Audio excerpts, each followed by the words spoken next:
ವಿರುಪಾಕ್ಷಿ ಗ್ರಾಮದ ಸರ್ಕಾರಿ ಶಾಲೆ ಆವರಣದಲ್ಲಿ ಆರೋಗ್ಯ ಜಾಲಪ ಆಸ್ಪತ್ರೆ ಹಾಗೂ ರೋಟರಿ ಮೊಬೈಲ್ ಸೆಂಟರ್ ವತಿಯಿಂದ ಗ್ರಾಮಸ್ಥರು ಹಾಗೂ ಸುತ್ತಮುತ್ತಲಿನ ಎಲ್ಲ ಗ್ರಾಮಸ್ಥರಿಗೂ ಹಾಗೂ ವಿದ್ಯಾರ್ಥಿಗಳಿಗೂ ಆರೋಗ್ಯ ತಪಾಸಣೆ ಶಿಬಿರ ಹಮ್ಮಿಕೊಂಡಿದ್ದೀವಿ.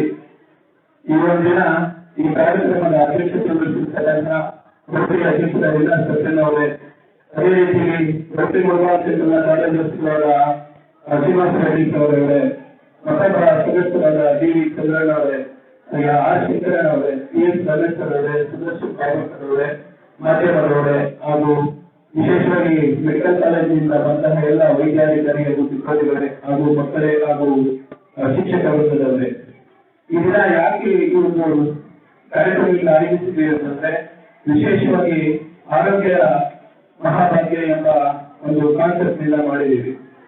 ಏನಪ್ಪ ಅಂತಂದ್ರೆ, ಈಗ ನಾವು ಒಂದು ಏನಾದ್ರು ವೈದ್ಯಕೀಯ ಸೇವೆ ಕೊಡ್ಬೇಕಂತಂದ್ರೆ ನಾವು ದೂರ ಆಸ್ಪತ್ರೆಗೆ ಹೋಗ್ಬೇಕಾಗಿತ್ತು, ಇಲ್ಲ ಮೆಡಿಕಲ್ ಕಾಲೇಜು ಮಾಮೂಲಿ ಮತ್ತೊಂದು ಹೋಗ್ಬೇಕಾಗಿತ್ತು. ಇವತ್ತು ಆರೋಗ್ಯ ಸೇವೆ ಅನ್ನೋದು ಯಾವ ರೀತಿ ಇದೆ ಅಂತಂದ್ರೆ, ನಮ್ಮ ಮನೆ ಬಾಗಿಲಿಗೆ ಬಂದಿದೆ ಇವತ್ತು ಆರೋಗ್ಯ ಸೇವೆ. ಆರೋಗ್ಯ ತಪಾಸಣೆ ಉನ್ನತ ಒಂದು ವೈದ್ಯಾಧಿಕಾರಿಗಳು ನಮ್ಮ ಊರಿಗೆ ಬಂದಿದ್ದಾರೆ. ದಯವಿಟ್ಟು ಎಲ್ಲ ಗ್ರಾಮಸ್ಥರು ಈ ಒಂದು ಸದುಪಯೋಗ ಪಡಿಸ್ಕೊಳ್ಬೇಕು. ಮತ್ತೆ prevention is better than cure ಅಂತ ಏನಂತಂದ್ರೆ, ನಮ್ಮ ಕಾಯಿಲೆ ಬರೋಕ್ ಮುಂಚೆ ನಾವು ತಪಾಸಣೆ ಮಾಡಿಸ್ಕೊಂಡ್ರೆ ನಮ್ಗೆ ಅದೆಷ್ಟೋ ಉತ್ತಮ. ಯಾಕೆ ಅವರಲ್ವಾ, ನಮ್ಗೇನೋ ನಮ್ಗೇನೋ ಒಂದು ಹಲವು ಜ್ವರ ಏನೋ ಬರುತ್ತೆ ನಮ್ಗೆ ಗೊತ್ತೇ ಇರಲ್ಲ. ಬಟ್ ಇವತ್ತು ನಾವು ಚೆಕ್ ಮಾಡಿಸ್ಕೊಂಡ್ರೆ ನಾಳೆ ದಿನ ಏನ್ ನಮ್ ಸಮಸ್ಯೆ ಇರುತ್ತೆ ಗೊತ್ತಾಗುತ್ತೆ. ಆ ಒಂದು ದೃಷ್ಟಿಯಿಂದ ನಾವು ಈ ಒಂದು ತಪಾಸಣೆ ಶಿಬಿರ ನಾವು ಹಮ್ಮಿಕೊಂಡಿದೀವಿ. ಈಗ ಎಲ್ಲರೂ ಡೆಂಗ್ಯೂ ಜ್ವರ ತುಂಬಾ ಜಾಸ್ತಿ ಇದೆ, ಗೊತ್ತಲ್ಲ? ಯಾರನ್ನ ನಿಮ್ಮೊಳಗೆ ಜ್ವರ ಇದೆಯಾ? ಡೆಂಗ್ಯೂ ಜ್ವರ ಇದೆಯಾ? ಇರ್ತದೆ, ನಿಮ್ಗೆ ಗೊತ್ತಿರಲ್ಲ. ಅದರಿಂದ ನಾವು ಏನ್ ಮಾಡ್ಬೇಕಂದ್ರೆ ವಿಶೇಷವಾಗಿ ಸ್ವಚ್ಛತೆಯನ್ನು ಕಾಪಾಡಬೇಕು. ನಮ್ಮ ಸುತ್ತಮುತ್ತ ಇರ್ತಕ್ಕಂಥ ವಾತಾವರಣ, ನಮ್ಮ ಶಾಲೆ ಆಗಲಿ, ನಮ್ಮ ಮನೆ ಚರಂಡಿ ಎಲ್ಲ ನಾವು ಕ್ಲೀನ್ ಮಾಡಿದ್ರೆ ಪಂಚಾಯತಿಗಳಿಗೆ ಕ್ಲೀನ್ ಮಾಡಿಸೋದಾಗ್ಲಿ, ಆ ಒಂದು ಗ್ರಾಮ ಪಂಚಾಯತ್ ಸದಸ್ಯರಿಗೆ ಹೇಳ್ಬಿಟ್ಟು ಅದಕ್ಕೆ ಒಂದು ಗಮನ ಹರಿಸಿ ನಾವು ಸಹ ಕಾಳಜಿ ವಹಿಸಬೇಕಾಗುತ್ತೆ ಆರೋಗ್ಯದಿಂದ. ನೋಡಿ, ಈಗ ಸ್ವಚ್ಛತೆ ಇದೆ, ಮನೆಯಿಂದ ನೀರು ನಿಂತು ನೋಡಿದ್ರೆ ಅಲ್ಲಿ ಸೊಳ್ಳೆ ಒಂದು ಮೊಟ್ಟೆ ಇರುತ್ತೆ.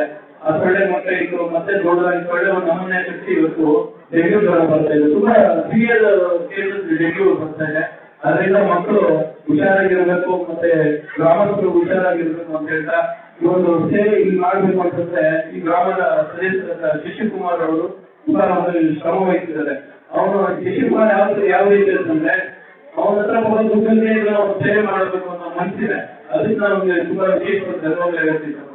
ಯಾಕಂದ್ರೆ ಇವತ್ತೆಲ್ಲ ಈ ಒಂದು ಸಂಸ್ಥೆ ಇಲ್ಲಿ ಬರೇ ಕಾರಣ ಅಂತಂದ್ರೆ ವಿಶೇಷವಾಗಿ ಗ್ರಾಮದ ಶಿಷ್ಯರು ಅವರು ಸಹ ಧನ್ಯವಾದ ಕೇಳಕ್ಕೆ ಇಷ್ಟಪಡ್ತೀನಿ.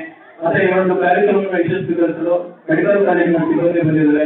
ಈಗ ಯಾಕಂದ್ರೆ ಇವತ್ತು ಏನಾದ್ರು ನಿಮ್ಗೆ ಸಮಸ್ಯೆ ಇದೆ ಗೊತ್ತಾದ್ರೆ, ಇವತ್ತು ಆಯುಷ್ಮಾನ್ ಭಾರತ್ ಇದೆ, ಮತ್ತೆ BPL ಕಾರ್ಡ್ ಇದೆ, ನಿಮ್ಗೆಲ್ಲ ಫ್ರೀ ಒಂದು ಟ್ರೀಟ್ಮೆಂಟ್ ಸಿಗುತ್ತೆ ಮೆಡಿಕಲ್ ಕಾಲೇಜ್ ಹೋದ್ರೆ. ಯಾರು ಇವತ್ತು ಒಂದು ಏನೇನೋ ಕಾಯಿಲೆ ಇದೆ ಅಂತ ಒಂದು ಸತ್ಯ ದಯವಿಟ್ಟು ಅವ್ರು ನೆಗ್ಲೆಕ್ಟ್ ಮಾಡಿದ್ರ ನೀವು ಹಾಸ್ಪಿಟಲ್ ಹೋಗಿ ಸೇವೆ ಪಡ್ಕೋಬೇಕು ಅಂತ ಹೇಳ್ತಾ ನಮ್ಮನ್ನು ಕರೆಸಿ ಮಾತಾಡಲಿಕ್ಕೆ ಅವಕಾಶ ಕೊಟ್ಟಂತ ಎಲ್ಲರಿಗೂ ನನ್ನ ಮಾತನ್ನು ಮುಗಿಸ್ತೀನಿ. ಜೈ ಶ್ರೀಕಂಠ.